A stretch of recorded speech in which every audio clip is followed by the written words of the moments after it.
അപ്പോൾ അത് വിജയകരമായിട്ട് നടപ്പാക്കിയിട്ടുണ്ട്. പക്ഷേ ഇന്ത്യയുടെ പ്രശ്നം എന്താണെന്ന് വെച്ചാൽ ഇന്ത്യ അത് അനൗൺസ് ചെയ്ത് നടപ്പാക്കിയ രീതി വൻ ബ്ലണ്ടറായിരുന്നു.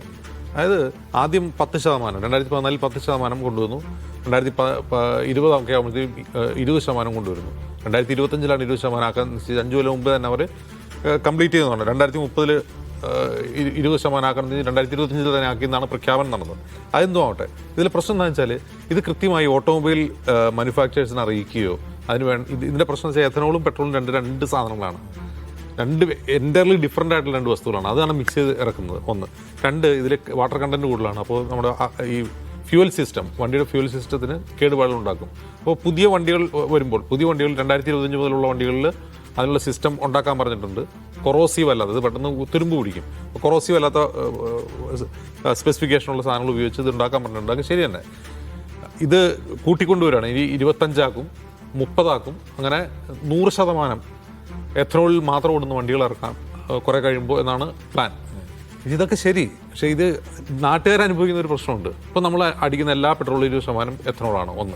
അതിന് വേറെ ഒരു കുഴപ്പം എന്താണെന്ന് വെച്ചാൽ, നമ്മൾ 115 രൂപയ്ക്ക് പെട്രോൾ അടിക്കുമ്പോൾ ആ പെട്രോൾ അടിക്കുമ്പോൾ നമ്മളൊരു ടാക്സ് കൊടുക്കുന്നുണ്ട് അല്ലേ? പലതരം എക്സൈസ് ഡ്യൂട്ടി, പല ടാക്സുകൾ കൊടുക്കുന്നുണ്ട്. എഥനോൾ എന്ന് പറഞ്ഞാൽ ഉണ്ടാകുന്നത് കരിമ്പിൽ നിന്ന് ഉണ്ടാകുന്നതാണ്, മൊളാസിൽ നിന്ന് ഉണ്ടാകുന്നതാണ്. അപ്പോൾ കരിമ്പിൽ നിന്ന് എഥനോൾ ഉണ്ടാകുമ്പോൾ അതിന് GST ആണ്. അത് ഓൾറെഡി നമ്മൾ GST അടയ്ക്കുന്ന എഥനോൾ, അത് കമ്പനികൾ GST കൊടുത്ത് അടച്ചിട്ടാണുള്ളത് വാങ്ങുന്നത്, ഈ ഓയിൽ കമ്പനികൾ. അതിനും കൂടി നമ്മൾ പൈസ കൊണ്ട് എഥനോളിൻ്റെ GST പൈസ നമ്മൾ കൊടുക്കുന്നു. എന്നിട്ട് ആ എഥനോൾ പെട്രോളിൽ ചേർക്കുമ്പോൾ പെട്രോളിൻ്റെ ടാക്സ് കൂടി നമ്മൾ അടയ്ക്കുന്നു. ഡബിൾ ടാക്സിങ് ആണ്, കൊള്ള നടന്നുകൊണ്ടിരിക്കുകയാണ്. ആക്ച്വലി കഴിഞ്ഞ 10-12 വർഷമായിട്ട് കൊള്ളയാണ് നടന്നുകൊണ്ടിരിക്കുന്നത്. അപ്പോഴാണ് ഈ കഴിഞ്ഞ ദിവസം സർക്കാർ പറയുന്നത് ഈ 22 മുതൽ ഈ 30 വരെയുള്ള പെട്രോളിന് ഞങ്ങൾ സെസ് ഒഴിവാക്കുന്നു. അത് ഇറങ്ങിയിട്ടില്ല. ഇപ്പോൾ നമുക്ക് ലഭിക്കുന്നത് E20 ആണ്. E25 ഒക്കെ ഏതോ കാലത്ത് ഇറങ്ങും, അപ്പോൾ ഞങ്ങൾ ടാക്സ് ഒഴിവാക്കാം. അത് ഈ കൊള്ള നടത്തുന്നത് നിർത്താൻ പോലും തയ്യാറാവാതെ ആ നാട്ടുകാരെ പറ്റിച്ചുകൊണ്ടിരിക്കുകയാണ്. അതുകൂടാണ്ട് ഇത് ഏറ്റവും കൂടുതൽ ബാധിക്കുന്നത് 2 വീലറാണ്. 2 വീലർ ഓടിക്കുന്ന ആൾക്കറിയാം ഈ സാധനം അടിച്ചു തുടങ്ങിയപ്പോൾ പോലെ മിസ്സിംഗ് ഉണ്ട്, മൈലേജ് കുറയുന്നുണ്ട്. അത് സത്യമാണ്. പക്ഷേ സർക്കാർ പറഞ്ഞത് എന്താ, അങ്ങനെ യാതൊരു സയൻറ്റിഫിക് സ്റ്റഡി ഇല്ല, അങ്ങനെ മൈലേജ് കുറയില്ല, അടിപൊളിയാണ് എന്നാണ് പറയുന്നത്. ആ മൈലേജ് കുറയുന്നുണ്ടെങ്കിൽ അങ്ങനെയാണ് ഈ ചേർക്കുന്ന എഥനോളിൽ എന്തോ പ്രശ്നമുണ്ട്.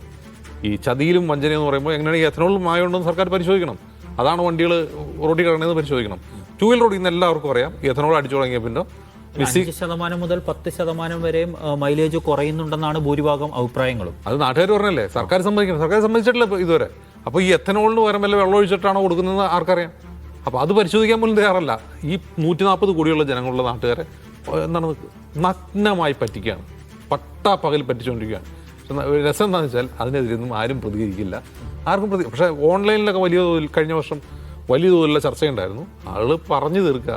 സോഷ്യൽ മീഡിയ ഉള്ളതുകൊണ്ടുള്ള ഗുണമെന്ന് വെച്ചാൽ ഈ ഫ്രസ്ട്രേഷൻ മുഴുവൻ പറയാൻ സ്ഥലമുണ്ട്, പക്ഷെ ഒരു പ്രൊട്ടസ്റ്റോ അല്ലെങ്കിൽ സർക്കാരിനെ തിരുത്തിക്കാനൊന്നും കഴിയില്ല. ഇന്ത്യ എന്ന് പറഞ്ഞ രാജ്യം മാറിപ്പോയി.